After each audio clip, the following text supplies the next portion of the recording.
সব পরিষেবা পাচ্ছি, একটাই জিনিস মামুনিরা চলতে পারছে না। একটা এত মানুষের চলার না, এই জিনিসটা মুখ্যমন্ত্রী যদি করতে হতাম, কত গরিব মানুষ একটা বাচ্চা হবে, সে যাচ্ছে রাস্তা হচ্ছে, কি অবস্থা জানেন, খুব কষ্ট হয়।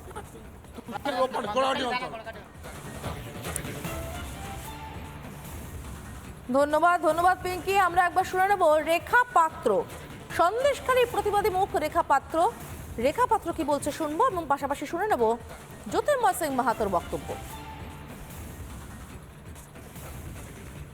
মমতা বন্দ্যোপাধ্যায়কে কিন্তু আমরা আহ্বান জানিয়েছিলাম সন্দেশখালী আসার জন্য, কিন্তু উনি আসেননি। আর আজকে যখন উনি আসলেন, উনি কিন্তু শুধুমাত্র একটা উদ্দেশ্য নিয়ে আসেনি, বেশ কয়েকটা উদ্দেশ্য নিয়ে এসেছেন উনি সন্দেশখালীতে। শুধুমাত্র যে সন্দেশখালী সেই আন্দোলনকে অসম্মান করার জন্য এসেছেন তা নয়, উনি কিন্তু এই যে ওনাদের নিজেদের দলের ভিতরে যে গোষ্ঠীদ্বন্দ্ব চলছে, সেই গোষ্ঠীদ্বন্দ্বটাকেও কিন্তু ঠিক করার জন্য আসছে। এই সামনে যে বিধানসভার ভোটটা আছে, তার কিছু উনি তো ভোট আদায়ের জন্য এখানে এসেছেন, সেটিং করতে এসেছেন মানুষদেরকে। উন্নয়ন কি আবার সেই পার্টি অফিসে আছে, না রাস্তায় বীরভূমে যেমন দাঁড়িয়ে থাকতো সেরকম উন্নয়ন? কোন উন্নয়নের কথা বলছেন? দেখুন, মাননীয়া মুখ্যমন্ত্রী মমতা ব্যানার্জি পশ্চিমবাংলার মানুষকে বেহাল দশায় ছেড়ে দিয়েছে। এখন শীতের মরশুম আসছে, অনেক টুরিস্টরাই সুন্দরবনে যাচ্ছে, যেমন পুরুলিয়াতে আসছে, যেমন দার্জিলিংয়ে যায়, যেরকম দীঘাতে যায়, সেরকম বেড়ানোর জন্য যাওয়া ভালো। এতে কোনো হেলদোল হবে না মানুষের, আর এতে কোনো আসে যায় না পশ্চিমবাংলার মানুষ। তো দূরে যাক, ন্যূনতম যে পানীয় জলের ব্যবস্থা চাই সেটাও সুন্দরবনের মানুষ পায় না, যেমন পুরুলিয়ার মানুষ পায় না। তো সেই জন্য এই যাতায়াত করে কোনো লাভ হবে না।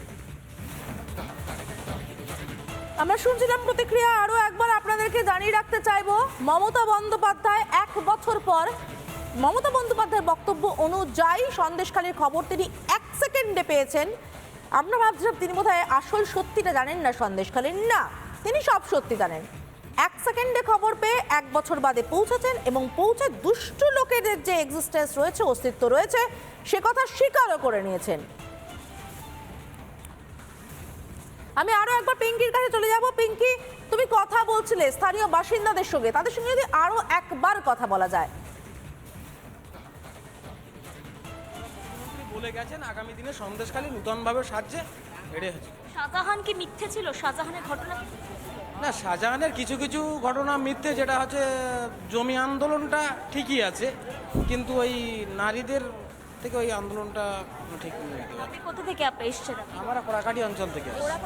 সন্দেশখালীর মানে এখানে এই হ্যাঁ, ভালো আছে। হ্যাঁ, এই দিবে আজ থেকে। আর যারা আছে তাদের সঙ্গে কথা বলবো, একটু মেয়েদের সঙ্গে কথা বলবো, কারা রয়েছেন যারা মহিলারা আসছেন তাদের সঙ্গে কথা বলবো। আমি দেখতে পাচ্ছি সামনে অনেকে আসছে, এবং মুখ্যমন্ত্রীর সভা শেষে দিদি কোত্থেকে আসছেন? দুর্গা মণ্ডপ থেকে আসছি। যে সমস্যাগুলো সন্দেশখালী জুড়ে ছিল, শাহজাহানের দাপট, সেটা গেছে? সেই দাপট থেকে মুক্ত হয়েছে? আপাতত দেখতে পাচ্ছি গেছে। শাহজাহান কি মিথ্যে ছিল? দুষ্টু লোক যে আছে পিঙ্কি, সে কথা তো মুখ্যমন্ত্রী নিজেই স্বীকার করে নিয়েছেন, এবং সত্যি মিথ্যের প্রসঙ্গ আসে না, বরঞ্চ মুখ্যমন্ত্রী ভুলে যেতে চাইছেন। যাকে তিনি তার ভুল ঠিকের হিসেব করুন। আমরা বরঞ্চ একটু সন্দেশখালীটা ঘুরে আসি। সন্দেশখালীতে অভিযোগের পাহাড় রয়েছে, আবাসের বাড়ি পাওয়া যায়নি, ভাঙা বাড়িতে দিন কাটাচ্ছেন, একাধিকবার আবেদন করেও আবাসের বাড়ি পাওয়া যায়নি।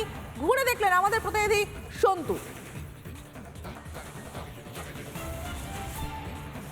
আসছি বলছি 1 বছর পর তো আসছেন মুখ্যমন্ত্রী, কি বলবেন? 1 বছর আগে যেভাবে গণ আন্দোলন, মানুষের ক্ষোভ বিক্ষোভ, আমরা নানান কথা শুনেছিলাম, আজকে তো আসছেন, কিছু বলবেন মুখ্যমন্ত্রীকে সরাসরি? কি বলবো বলুন তো, কিছু বলার আছে আর? ক্ষোভ বিক্ষোভ মিটেছে? হ্যাঁ, মোটামুটি মিটে গেছে। হ্যাঁ দিদি, ঘর পাননি না, কোনো কথা বললে ওদেরকে যদি বলি যে বাবু একটা জিনিস দেওয়ার ব্যবস্থা করতে, দেবো দিদি, আজ দেবো, এটা দিয়ে যাচ্ছি, ওইটুকুই শেষ।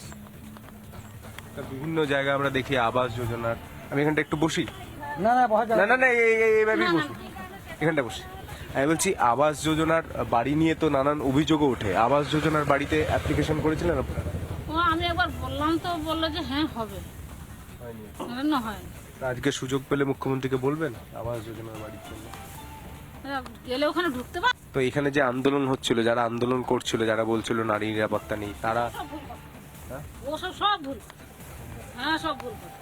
ওটা আমি জোরগোলা করে বলবো, ওটা সব ভুল বাজে কথা। আমরা কথা বলছি নানান জায়গায় এখনো যে সন্দেশখালীর মানুষ, তাদের বাড়ির সমস্যা রয়েছে, কেউ বলছে তার বিভিন্ন সমস্যা রয়েছে, কিন্তু অনেক সমস্যার নাকি সমাধান হচ্ছে। এই ছবি উঠে আসছে সন্দেশখালী থেকে। ভিডিও জার্নালিস্ট বিশ্বরূপের সঙ্গে সন্তু, রিপাবলিক বাংলা, সন্দেশখালী। নানা ধরনের কন্টেন্ট দেখার জন্য লাইক করুন, শেয়ার করুন আমাদের ফেসবুক পেজ, সাবস্ক্রাইব করুন আমাদের ইউটিউব চ্যানেল। পাশাপাশি অন্যান্য ব্রেকিং নিউজের জন্য অবশ্যই চোখ রাখুন রিপাবলিক বাংলায়।